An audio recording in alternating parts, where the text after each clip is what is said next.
Hello dear students, बहुत बहुत स्वागत अपनी YouTube channel commerce Sanjeev sir में। और आज वो महान दिन आ गया, जैसा कि मैंने बताया था कि इस वर्ष में कौन कौन से क्वेश्चंस हैं जो बिजनेस स्टैटिस्टिक्स के पेपर में रखे जाएंगे। ये वही वीडियो है जिसमें मैं सारे इंपॉर्टेंट क्वेश्चंस को लेकर के इसमें आ गया हूं। बहुत कम क्वेश्चंस हैं, न्यूमेरिकल भी बताऊंगा कि आपको कौन कौन से आएंगे, और इनके अलावा कोई भी अगर पेपर में रखा हुआ मिल जाए, थंबनेल में आपने देखना होगा, देख लिया होगा। अब मेरा चैनल तुरंत अनसब्सक्राइब कर देना। अगर आप कहीं पर भी अगर मात खा जाओ तो इसके जिम्मेदार हम होंगे। अगर मैं जितना बता रहा हूं इतना तैयार कर लिया, ओके। और इन सबके जो पीडीएफ नोट्स हैं हमारे पास में अवेलेबल हैं। बहुत बच्चे परचेज कर चुके हैं, जिन्होंने ऑनलाइन क्लास परचेज किया है उनके लिए सारे मिल चुके हैं, और बाकी और बच्चों ने भी नोट्स परचेज किए हैं। तो इन सबके आंसर तो भाई उसी में मिलेंगे, लेकिन कौन कौन से प्रश्न तैयार करना है ये मैं अब बता रहा हूं, ओके। तो देखिए शुरू से लेकर के लास्ट तक, और पूरी जिम्मेदारी हमारी है। इनको स्टडी करने के बाद में अगर कोई स्टूडेंट हमारा बैक लग जाती है या फेल हो जाता है, या जिसने नोट्स लिए हैं उसके लिए कहीं पर निराशा लगती है, उसके लिए हम आगे फ्री पढ़ाएंगे। ये वीडियो हमारी डाउनलोड करके रख लेना अपने पास, जिससे कि आप सोचोगे नहीं सर जी ये बात कह के पलट ना जाए। ऐसा हमारे यहां नहीं होता। पूरी स्टैटिस्टिक्स बहुत ही सरल लैंग्वेज में आपके लिए पढ़ाई जा रही, प्लेलिस्ट में जाकर के देख लीजिए। आइए शुरू करते हैं, समझाते हैं। ये इसमें जो सीरियल से लिखे हुए हैं, सबसे पहले इसी सीरियल से आपको क्वेश्चन तैयार करने हैं। सबसे पहला जो क्वेश्चन आपके पेपर में जो थ्योरी का होगा वो यही होगा कि व्यावसायिक सांख्यिकी का अर्थ, परिभाषा, कार्य, महत्व लिखते हुए इसकी प्रकृति को स्पष्ट कीजिए। इसमें एक चीज चेंज हो सकती है, क्योंकि पेपर हम नहीं बना रहे बेटा। हम क्या लगाते हैं, एक अनुमान लगाते हैं, और वो कई साल के पेपर को देखते हुए लगाते हैं कि इस साल क्या रखने की उम्मीद है। और इस साल पूरी व्यावसायिक सांख्यिकी का अर्थ 100% आ रहा है पेपर में, और इसकी कैरेक्टरिस्टिक्स बहुत अच्छे से, मैं तो जो नोट्स दिए हैं या मेरी वीडियोस आप देख लीजिए, वहां पर बहुत अच्छे से आपको डिफाइन की हुई हैं। इनके कार्य बहुत मोस्ट इंपॉर्टेंट है इस साल के लिए, ओके। महत्व तो लिखने के लिए कम आ सकता है, लेकिन प्रकृति में सांख्यिकी, कला और विज्ञान दोनों है, ये बहुत इंपॉर्टेंट है। दूसरा, सांख्यिकीय अनुसंधान से आप क्या समझते हो? सांख्यिकीय अनुसंधान की विधियां, जिसमें दैव निदर्शन विधि का वर्णन बहुत जरूरी है इस वर्ष आने के लिए, ओके। आप 21-22 यानी इसी वर्ष का आप तैयार करेंगे तो ये पेपर, ये यहां से रखा हुआ बहुत कुछ मिलेगा। अभी न्यूमेरिकल भी मैं समझाऊंगा। सहसंबंध, कोरिलेशन, हालांकि यहां से एक न्यूमेरिकल आ रहा है, 100% आ रहा है, लेकिन यहां से थ्योरी में भी रखे होने की पूरी संभावना है, ओके। तो भाई सहसंबंध किसे कहते हैं? सहसंबंध के प्रकार बहुत इंपॉर्टेंट है, और गणना की विधियां तो इंपॉर्टेंट ही हैं बेटा। इसके बाद में निर्देशांक से आप क्या समझते हो? इनके प्रकार लिखो तथा इनको ज्ञात करने की विधियां, और इसमें जो फिशर की विधि है निर्देशांक ज्ञात करने की, फिशर का आदर्श सूचकांक है, बहुत मोस्ट इंपॉर्टेंट है, इसलिए मैंने नीचे भी लिखा होगा कहीं, ये है। इसका जो फार्मूला है बच्चों को जल्दी याद नहीं होता। देखिए किस ट्रिक से याद होता है, हमारे पढ़ाने का तरीका क्या है, ओके। देखो फिशर का जो आदर्श सूचकांक है वो अगर याद करोगे तो जल्दी याद नहीं होता है। क्यों है? क्योंकि इसको हम एक फार्मूला 10/00 11/01 सब में भर दो, P Q P Q P Q P Q, यहां गुणा का चिन्ह लगाओ, वर्गमूल निकालो और गुणे में कर दो 100। ये फिशर का सूचकांक बन गया। यानी इसको P1 Q0 P0 Q0 P1 Q1 P0 Q1 ऐसे करोगे तो कहां गया P1, कहां गया Q0, ये सब भूल जाओगे, लेकिन अंकों से याद करिए, एकदम याद होगा। फिशर का आदर्श सूचकांक का न्यूमेरिकल 100% बेटा आ रहा है। ऐसे करके इसका सूत्र बनता है 10/00 11/01 सब में भरो, P Q P Q P Q P Q, यहां गुणा का चिन्ह, वर्गमूल, और गुणे में कितने 100, ये वर्गमूल के बाहर है, ठीक है। फिशर आइडियल इंडेक्स नंबर, यही सूचकांक, ये इस तरह के फार्मूले से बहुत जल्दी याद हो जाएगा। अगर मात्रात्मक पूछे तो P बाद में चला जाएगा, Q पहले आ जाएगा, ठीक है। जैसे ये 10 लिखा तो Q पहले P बाद में, ठीक। ये न्यूमेरिकल का पोर्शन है जो इस बार एग्जाम में 100% आ रहा है, ओके। अगला, समंक किसे कहते हैं? इसके प्रकार लिखो। समंकों के संकलन की विधियां बहुत इंपॉर्टेंट हैं।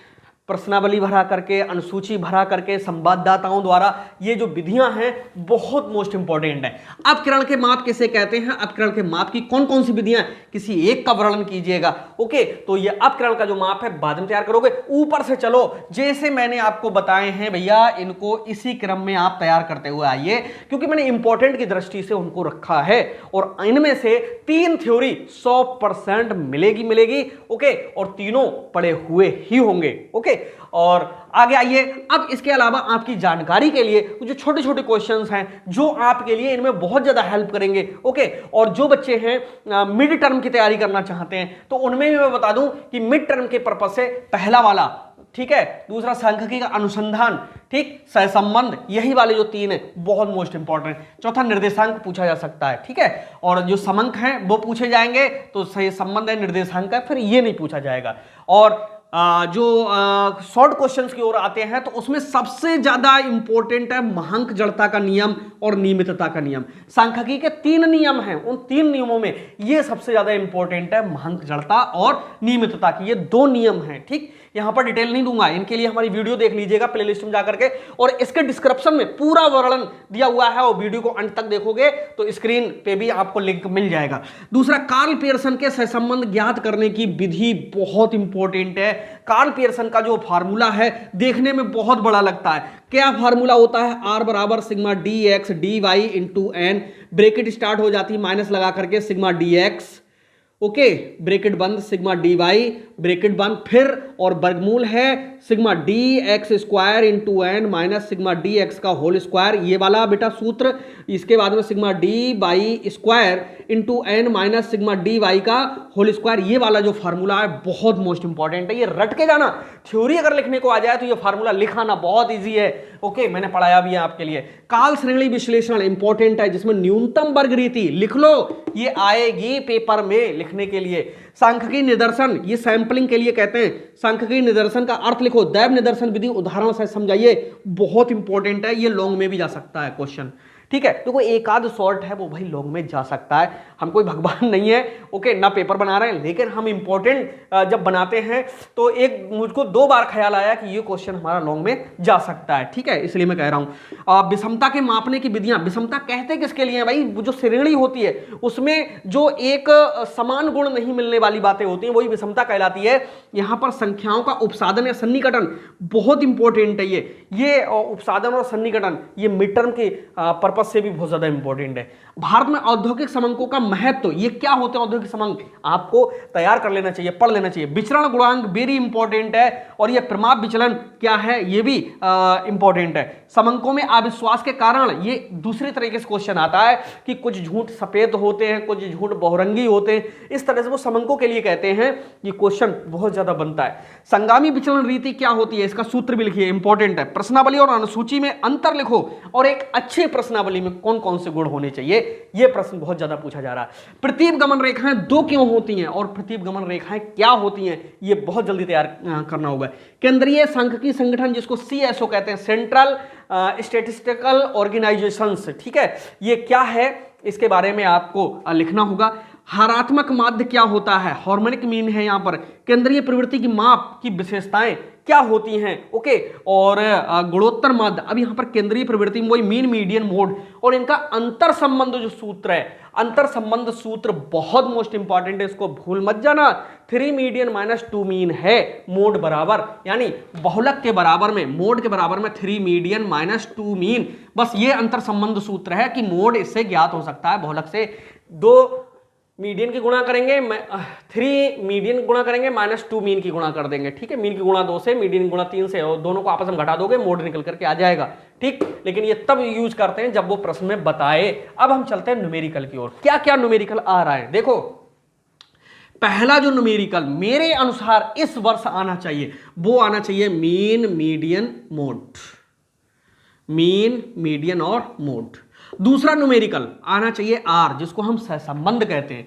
तीसरा जो न्यूमेरिकल है वो आना चाहिए निर्देशांक, जिसको हम इंडेक्स नंबर कहते हैं, इंडेक्स नंबर। फिर आप तैयार करोगे चौथे नंबर पे अपकिरण के माप, अपकिरण के माप, जिसमें क्या, माध्य विचलन, प्रमाप विचलन, इनमें से एक आ जाना चाहिए, माध्य विचलन और प्रमाप विचलन। ये मेरी वीडियो आप डाउनलोड करके देखना, और बाद में जिस दिन पेपर दे करके आओ उस दिन बताना कि ये सब करने के बाद और हमारे नोट्स पढ़ने के बाद या चैनल पर पढ़ने के बाद फेल करने वाला कोई गारंटेड पैदा नहीं हुआ है। ओके, क्योंकि इससे पहले भी इस तरह का पिछले साल भी जारी किए थे और उसमें बच्चों के बहुत अच्छे नंबर आए, तो इस बार भी हम ऊपर वाले से ये दुआ करते हैं कि आप लोगों के बहुत अच्छे नंबर आए। और बाकी किसी बच्चे के लिए अगर कोई असुविधा हो, कोई दिक्कत हो, तो ऑफिस का नंबर आपको मिल ही गया होगा, वहां से आप देख सकते हो। ठीक है, हमसे संपर्क कर सकते हो। कैसा लगा ये वीडियो जरूर लिखना और चैनल को जरूर सब्सक्राइब कर लीजिएगा। मिलते हैं नेक्स्ट वीडियो में, तब तक के लिए बाय बाय।